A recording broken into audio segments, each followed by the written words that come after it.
Chers auditeurs, bonjour. Bienvenue dans la saison 1 d'été de Comme d'Archi, le podcast qui vous ouvre les portes du monde fascinant de l'architecture. Pour les nouveaux venus, permettez-moi de me présenter.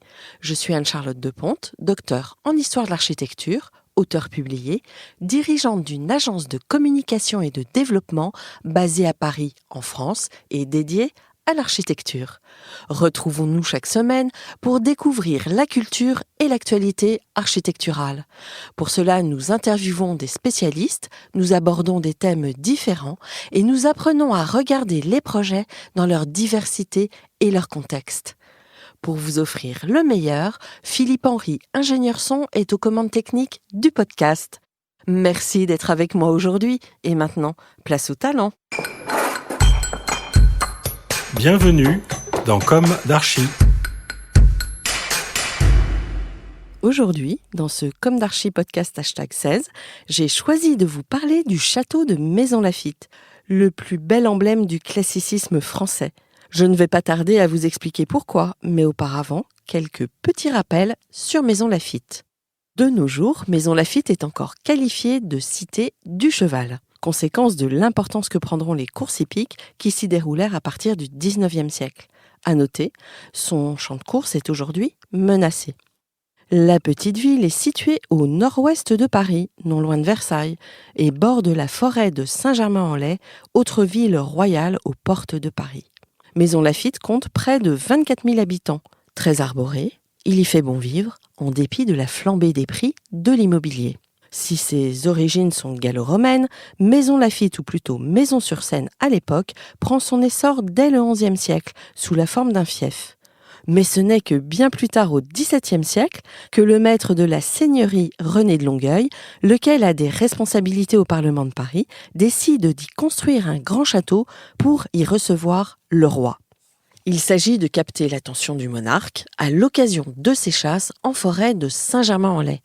Immédiatement après l'édification du château, René de Longueuil deviendra intendant des finances. Un rapport ? Ce que je sais, c'est que le roi, qui n'est autre que Louis XIV, n'y dormira qu'une seule nuit à l'issue d'une chasse. Tout ça pour ça, me direz-vous ?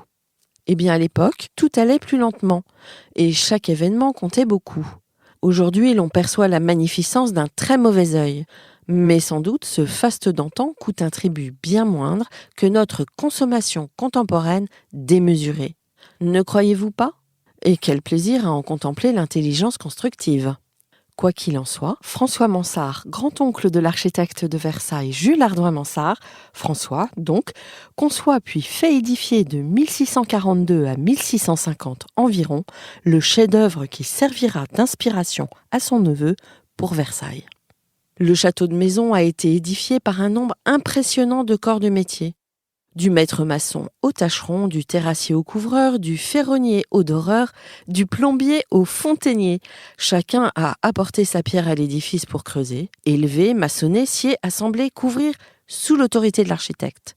Le château de Maisons a connu des propriétaires et des hôtes prestigieux, qu'ils furent rois ou princes, empereurs ou maréchaux, mais aussi des écrivains ou penseurs tels que Voltaire, Madame de Staël ou Benjamin Constant. Il est le premier grand château ouvert avec vestibule central. Le château médiéval s'efface, le château moderne est né. Mis en scène dans son domaine, le château de Maisons appartient à une époque où cohabitent les esthétiques classiques et baroques.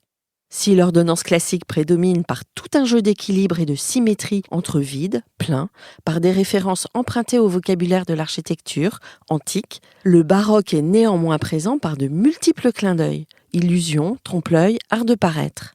La splendeur du monument fut soulignée par Jean-Jacques Blondel, professeur à l'Académie royale d'architecture à la fin du XVIIe siècle.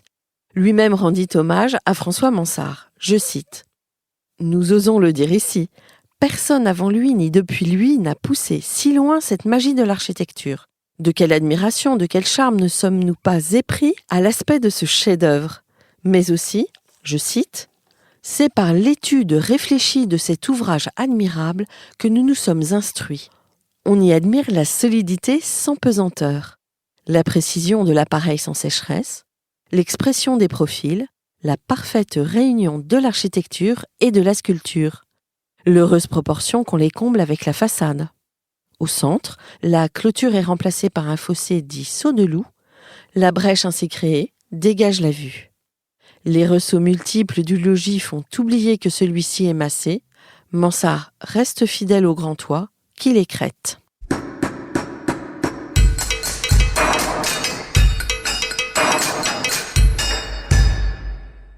Chers auditeurs, merci pour votre écoute. N'oubliez pas de retrouver nos sujets en avant-première sur Instagram à l'adresse Comme d'Archi Podcast. Si vous aimez ce podcast, favorisez sa diffusion en lui donnant 5 étoiles sur Apple Podcast, plus un petit commentaire ou sur votre plateforme de podcast favorite. Et surtout, abonnez-vous pour écouter tous nos épisodes gratuitement. À bientôt et d'ici là, prenez soin de vous.